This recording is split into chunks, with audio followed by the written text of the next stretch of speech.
Hello, everybody, and welcome back to Short Pit, a NASCAR podcast. I'm your host, Caleb Chesney. Alongside me, as usual, is my co-host, Chris Prince. Chris, how are you?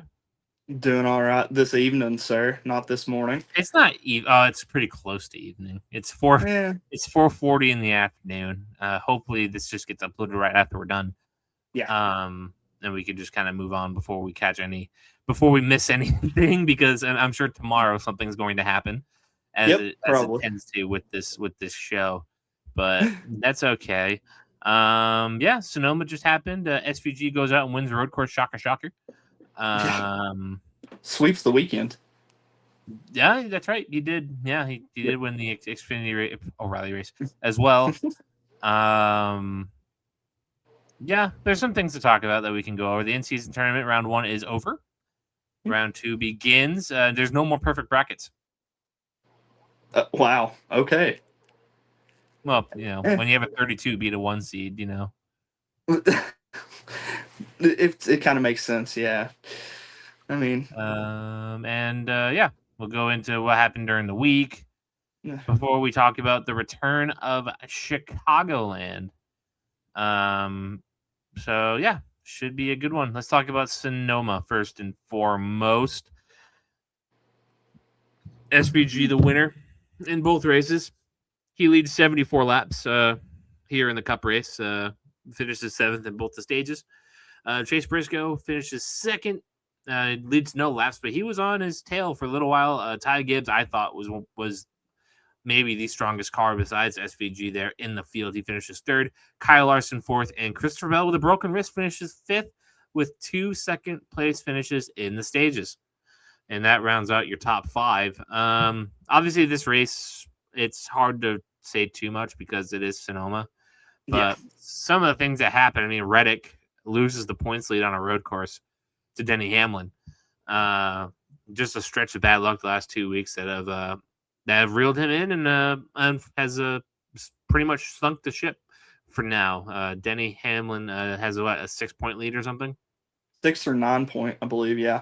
And then Blaney's in 3rd, and he's like 98 back of Denny. So So we have a point switch there.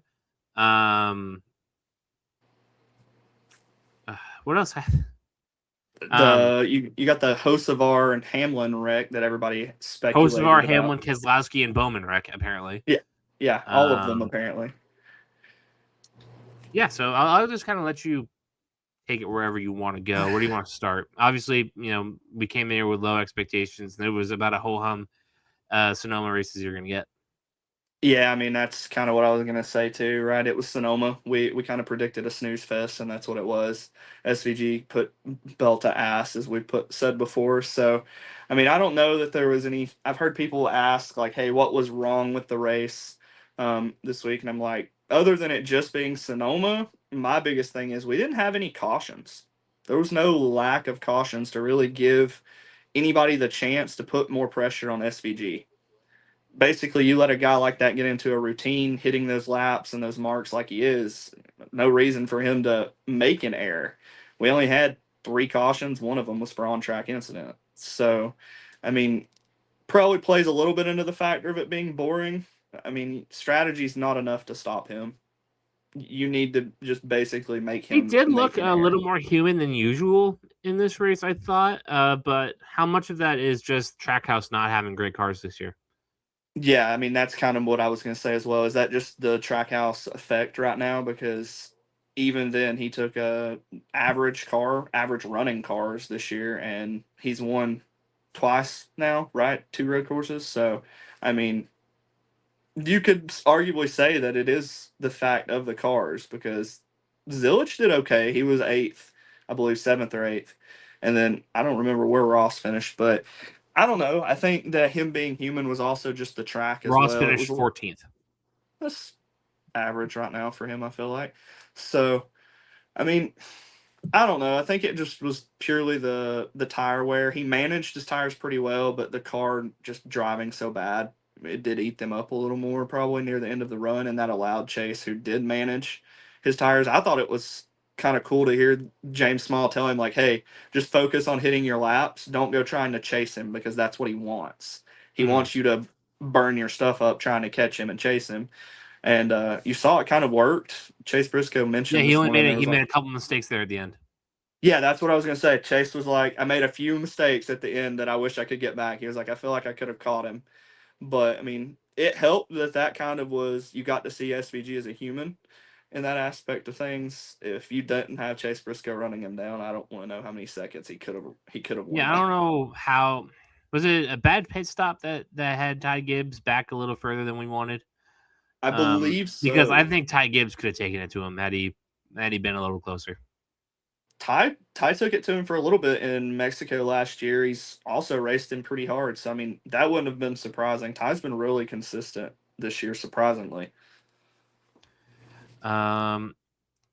So with the Hamlin Hocevar Keselowski Bowman wreck, my only thought really is that one, it's just a racing incident. I don't know if we just have Yep, to if we have to put blame on anybody whatsoever, but if we're gonna play the game of the blame game, Hocevar's got to pick a lane. I agree. He was If you're kind of gonna pick a floating. blame, He was kind of floating all over the place. Like yeah, he was on the super outside, and then he went back to the middle, back to the outside. And Bowman's giving Keselowski a bump, and Keselowski's going to give Hocevar a bump. I think that's just kind of how it goes. I don't think Bowman was out of line for giving Keselowski a bump. I don't think that Keselowski was out of line for giving Hocevar a bump.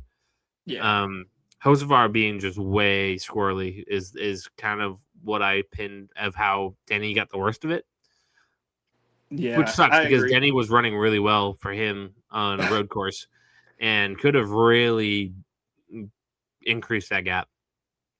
Yeah, it affected Denny more obviously, right? Because he was the victim of it. And But his I'm car with wasn't the you. same afterward. The splitter was broken. It broke. Yeah, I mean it was garbage once that happened. So I mean, it affected Denny more so, but I still think it was a racing incident. But Carson, if you're wanting to pick somebody, right, for those people, he does need to pick a lane. That's a mistake on his part. He didn't make it any better, I guess, in that aspect would be a good way to put it.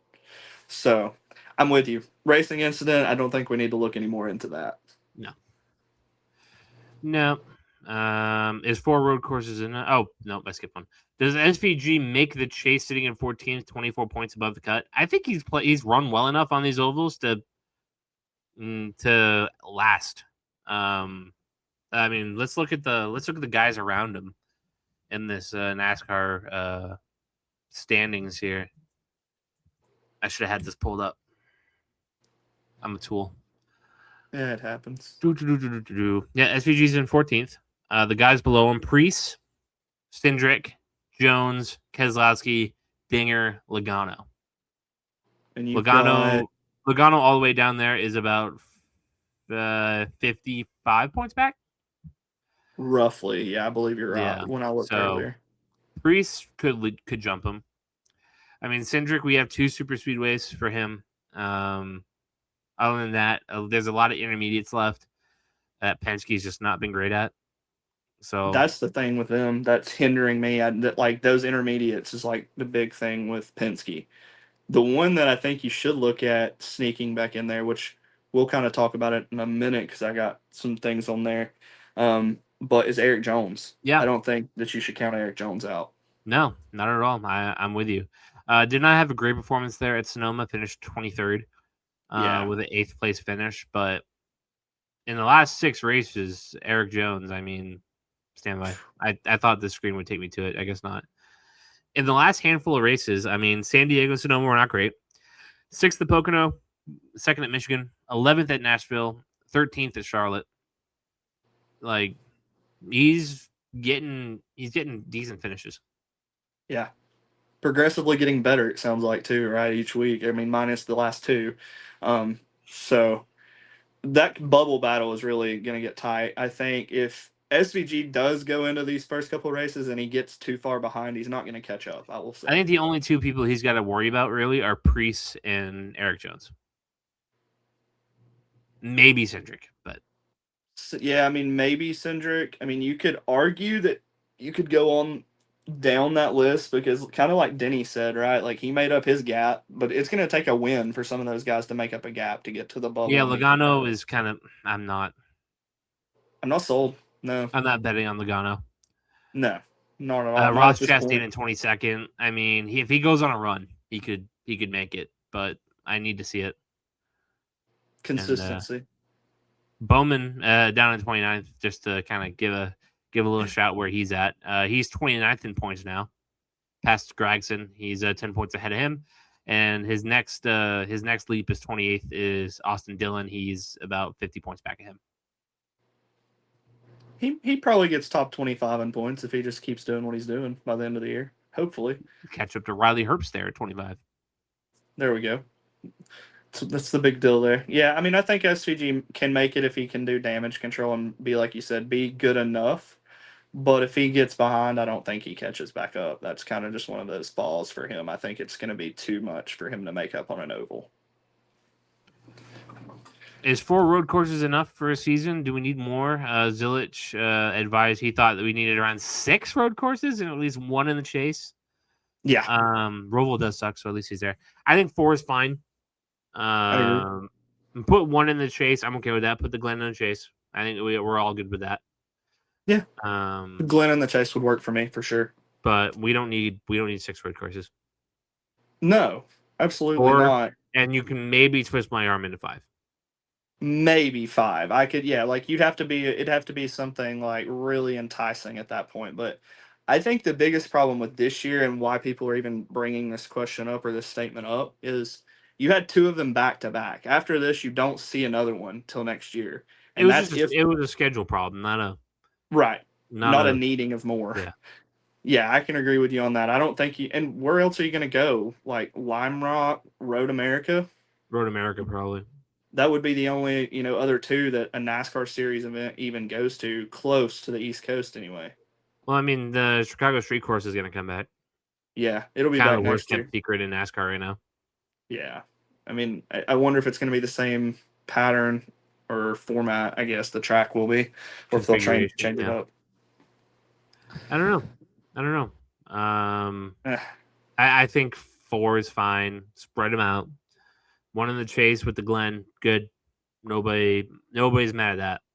No. The 6 is overkill. Coda in the beginning of the year, I'm good with Coda to get us into that kind of get it in and out. In other words, like get it in and then get it out of the way, and then you can go ahead and just get the others out of the way too. Yeah, you got Sonoma there, and I know that's like a NASCAR history ground, so whatever, you can have it. Yeah. Then you have the street course, and you have your Glen. There's your 4. Do we go back to the street course for more than a year, you think? 2, probably again? Yeah, probably 2.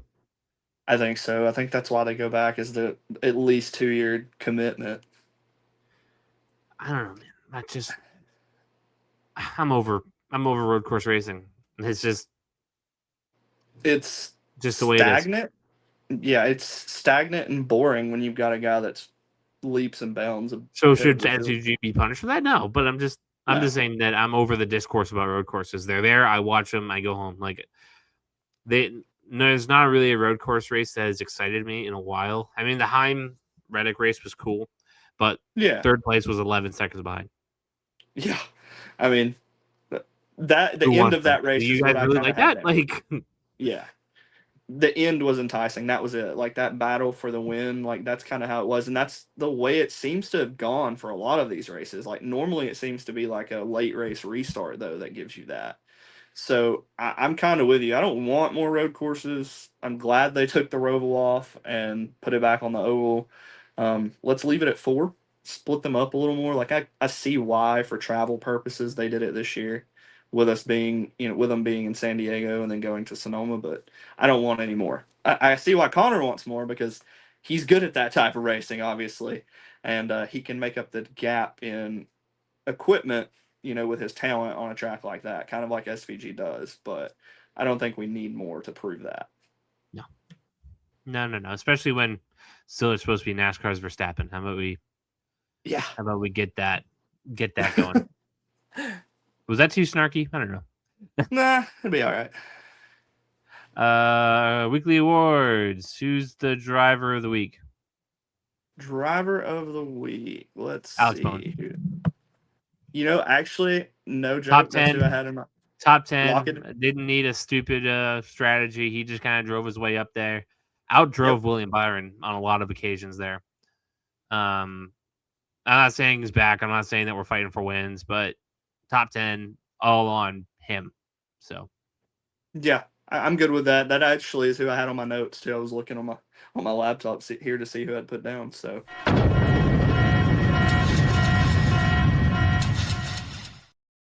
there it is. Unanimous driver of the week. Cherish of the unanimous. week, the fact that Sonoma exists. I wouldn't say mine's the same. I was going to give it to NASCAR for making me sit through 2 road courses back to back, whether Mm-hmm. it's for travel purposes or I not. don't want to hit the thing again, so that's fine. Okay. Let's do it. That was pretty safe and easy. Yeah, I mean it was Sonoma, so I don't think we were expecting too much. Never are. Nope. Okay. Let's get into some of the things that have happened throughout the week on or off the track. First things first, Brad Keselowski, nope. Alex Nope. Bowman, recent comments about job and future. We talked about the press conference that he had because he was the last guy to win at Chicagoland and he was available for media. And Gluck, Pockrass, a couple other people asked him if he feels like he's racing for his job or if he's contemplating retirement or anything like that. Bowman says he doesn't feel like he's racing for his job. Not that I don't think if he even felt that way, he'd say that. Right. And he says that his decision about his future will come sooner than later. He wants to make the best decision for himself. Rick Hendrick, Jeff Gordon are all involved in that process. We obviously, if I think it was Jordan Bianchi who said that Ally wants him back and Hendrick want Yeah. him back, but Bowman doesn't know what he wants to do one way or the other. So all of that in mind, Chris, the Alex Bowman saga continues. What do you think? I think until you get a decision from him, this kind of I wouldn't say eases my mind, but it kind of just sets my mind on the fact this is his choice. Right? Like now it's all kind of lining up, especially with the comments he's made. We're just kind of waiting on what he wants to do. I hope it's does wind up being his decision. If he wants to race there, he does, and he gets to finish his way at Hendrick, I guess so to say. I hope he doesn't get the Casey Kane treatment, like we said before, go to a Hendrick aligned car and then have to half-ass perform just to be around. I'd rather him just walk away from it altogether, choosing his health instead of going and trying to stick around in that aspect. So I think that's kind of my point of view there. I don't think they're gonna get anybody better. We've said that 100 times now this season. So let Alex take his time, and if Ally's good with it, I think that's fine. You got your sponsor taken care of, and that's one of the biggest things in this sport. Yeah, the sponsor loves him. Yep. So that'll get you a long way. They will. Yeah. I mean, especially when you don't see as many sponsors on the car for multiple weeks at a time, right? Yeah, Like you they're don't. on the whole season. Yeah, you see like the Napas, the Allies, stuff like that, where they're on there multiple weeks, and those cars don't have to rotate sponsors as much. No, or at all for the 48. Or no? Yeah, I haven't seen it. That's a good point, actually. To point out, I've not seen Bowman a doesn't different.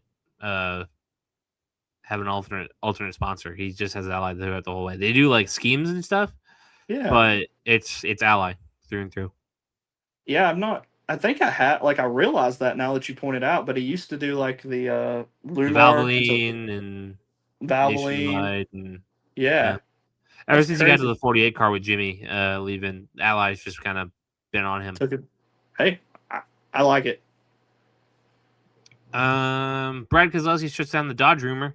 We talked about that last week that Roush Last week. was flirting. They're not. Yeah. But now everyone's speculating, including Junior, that Dodge will be in the 2027 Daytona 500. Well,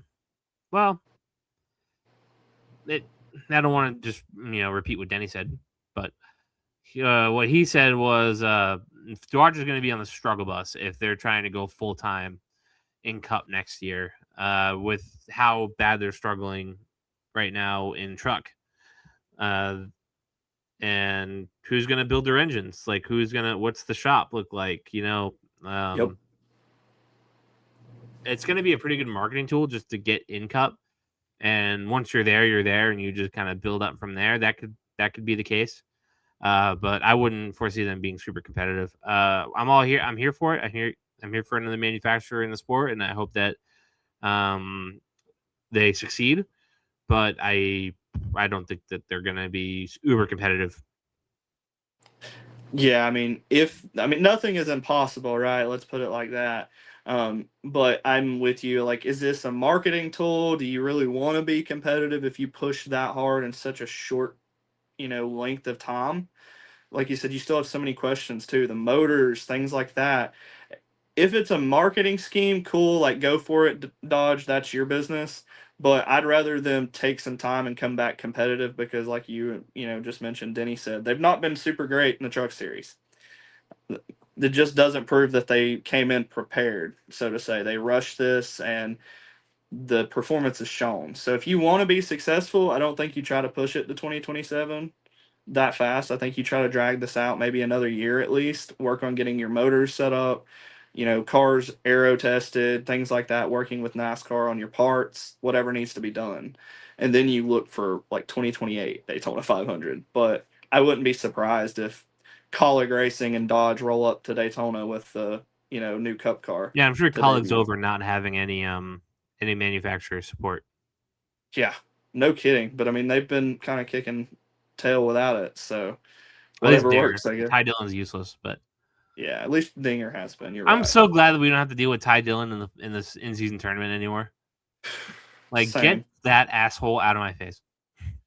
I'm kind of sad we don't have Ryan Priest anymore. SVG had to go and throw him out, but it's all right. I'm right. I'm with you with that. I don't need Ty Dillon on my screen. His brother Austin is the same way. Get them both off my screen. I could care less. We kind of talked about this already with the 7 races left until the chase. Yeah. So I'm Yeah, just I'm gonna good tell with you to that. go rewind and talk about that SVG. Can he make it from there? Because Yep. there's only a couple people that I think that can make an effort below the cut line, and Yeah. it's Ross, Priest, and Eric Jones for me. I, I think Brad would be one that could be sneaky there that we're kind of not looking at as much, but he's got to bring more consistency to the track. Like he's been so up and down, whether it be luck or, whatever it is from week to week. If he can do that on the coming tracks, you could see Brad sneak in there. Yeah, so that was kind of nice and quick. Okay, Yep. let's talk about Chicagoland. Obviously, haven't come back here in a long, long time. Pre-COVID, Pre-COVID. 2019. Back when Tom Brady was still a New England Patriot. Back when Julio Jones was still playing really well. Yep. Back when Jimmy Johnson was still in the Cup Series full time. Truex and all those guys were still around. Yeah. Uh, yeah, Chicagoland. Everybody Wait a says minute. it's going to eat tires. It's going to be rough. It's going to be bumpy. Yeah. It's going to be a real driver's track, to say the least. Do you have any thoughts? I think I'm excited. I think the expectations are really good hearing from the drivers. Like, um, Chase Briscoe said this morning when they asked him on the morning drive, they were like, "Hey, what should we expect?" He was like, "I think you should expect a really good driver's race." He was like, "The bump in turn 3 over the tunnel." He was like, "If you hit it just right, the back tires come off the ground and you're out of control." He was like, "So it's going to be a really particular type of race. Tire management's going to be big." And that's what we kind of like to see. We want the open track, though. We want multiple lanes on these types of races. And I like to see a run, right? I like to see competitive racing for the lead, and I think we're going to get that because these cars are so good on this type of racetrack. So I'm excited personally. I think it should be a good race. I hate that it's probably only going to be a 1 year thing, but we'll see what happens next year. Yeah, for sure. It's got potential to be a good weekend, and just happy we're back on ovals after a couple weeks. Yeah, For sure. Yeah, Alex Bowman was your last winner here. That was his first career win. He's had 7 since. he could do it. I've said, like I said, nothing's impossible. And yes, Hendricks hasn't Hendrick hasn't shown a lot of speed or constant speed, I should say, on the mile and a half to this point. Like I know Chase won at Texas, and Larson's been somewhat competitive, but they've not been dominant. I wouldn't be upset to see a Hendrick Motorsports dominated race, whether it's Been a Bowman. while, huh? Yeah, I would love to see an HMS dominated race, even if it's Larson, anybody at this point, because we've watched Toyota kind of shred the field this year, and it'd be nice to see something different for once. Yeah, folks, if you haven't realized by now, this is a pro Hendrick podcast. Sorry to reveal that 19 races in. 19 races in, even in the O'Reilly series, we're still pro Hendrick and Junior, yeah. Junior. So, which is just an extension of HMS. So we're good there. Junior and Corey Day, yeah. Yep. At Chicagoland this weekend, no trucks. The O'Reilly Auto Parts Series is going to be there. Custer, Zilich, and Elliott are all in the field. Elliott's in that cool 88 patriotic paint scheme. Yeah. It's going to be a long weekend. Practice on Friday at 6, qualifying on Saturday at 3, and Sunday 6 p.m. is your race. Let's look at the weather. Not great. Ugh, gross. Not great at all. Stand by. I want the 10-day. The weather out in Joliet, Illinois. Friday, it's going to be a heavy thunderstorm in the afternoon. Saturday is going to be similar. No. And Sunday, thunderstorms can impact race festivities, 55% chance of rain. We'll see kind of how that develops. Hopefully it's not a Monday night or it's not a Monday race, but they have lights over there. They're running at night, so they can go deep into the night if they need to. Which I think we'd all prefer because we don't want to watch it on Monday. No, not at all. I don't want to watch it on Monday. I'd rather watch it late at night instead of on Monday, to be completely honest. So we'll see kind of how that goes. It's going to be mostly humid Sunday night, so it doesn't look like there's going to be any rain. That'll be good. I'm good with that as long as it doesn't rain during the race, like you said. So if it looks like that, I'm happy. Do we get the Florida Series sucks? It is what it is. But yeah, I was gonna say, are we gonna get the O'Reilly Series Sunday morning opener like we did when the trucks? That'd be cool. I wouldn't mind it. Be a good way on for them to Saturday. make it up. Saturday, it says a 33% chance of thunderstorm at night. It looks like most of the damage is going to be done during the day, though. But still only at like 55%. Like, there's still a ways away that this could change. Yeah. But yeah, assuming everything's fine and dandy.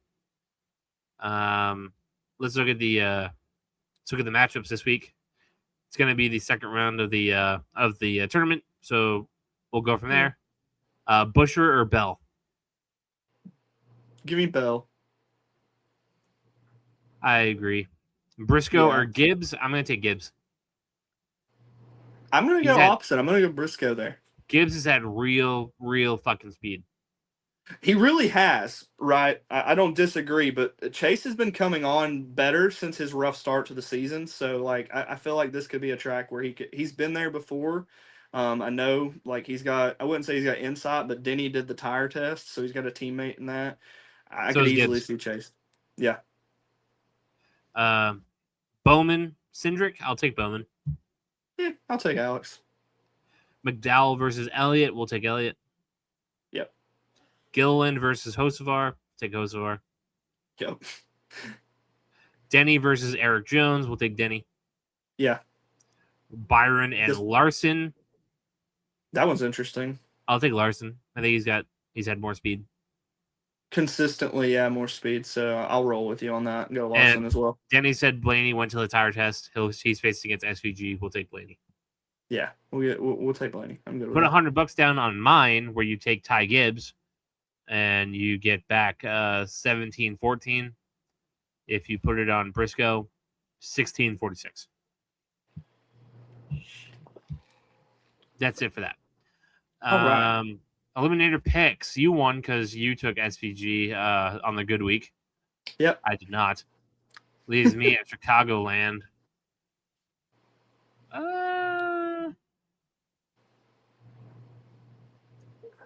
Oh boy. Oh This one. boy. I'll take Ryan Blaney. Okay. He was in the running for me. I'm not gonna lie. It's not a Looking bad down the option. road, maybe I should have saved him for another race, but whatever. I mean, Iowa. I would have saved him for myself personally. Iowa, Loudon, Yeah, Super I'm Speedways, gonna Phoenix. Like, there's a lot of places I could have went with that. go ahead and roll with a bigger guy here. I'm gonna take Larson. Kyle Larson. All right, that's our heavyweight matchup: Brian Blaney versus Kyle Larson. I feel like it's the first heavyweight matchup of the year for us. I don't think we've had We had top tier Zillage SVG last week. Yeah. Hocevar versus Byron. Okay, so we have had more than I thought. Yeah, that's probably the big one. Byron Briscoe we had at Darlington. We had Tyler Reddick and Ty Gibbs at Coda, but we didn't know that was going to be what it was. No, not at all. All right, Blaney versus Larson. That's our eliminator pick matchup this week. Both of them in the top 5, over or under. I'm gonna say under because I don't know. I need to see. God, do I really want to? Would it be cheap as fuck if I changed my pick? No, I've already got mine locked in. You'll allow it? Yeah, I'll allow it. My pick's not changing. I'm sitting there. I'm like, fuck. I don't. The Penske package at intermediates is not good. We'll take him in the in-season tournament, but have I taken this guy yet? I have not. Zane Smith. He's been. I'll save Blaney for another day. That was just the Penske. The Penske intermediates package is not good. Yeah, I feel like Zane Smith's been the better Ford too. Besides Blaney, I don't think you really have another argument there. So I'll be cheap as fuck and I'll do that. I'm good with it. And we'll go from there. All right, half-hour show. Good job. Any thoughts for the fine people at home? Nope. Just enjoy this race because we're only gonna get it for this year, probably the way everything's going. So I wouldn't expect it to be back next year. In Atlanta next week. Atlanta next week.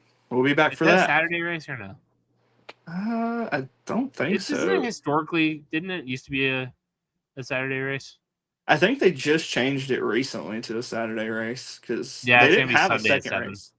Okay, yeah, they didn't have a second race for a long time. Sunday at 7, and then we have the Wilkesboro after that, and then the Brickyard. The Brickyard, and then that's short the end tracks. of July. Yeah. Yep. Short tracks in Daytona.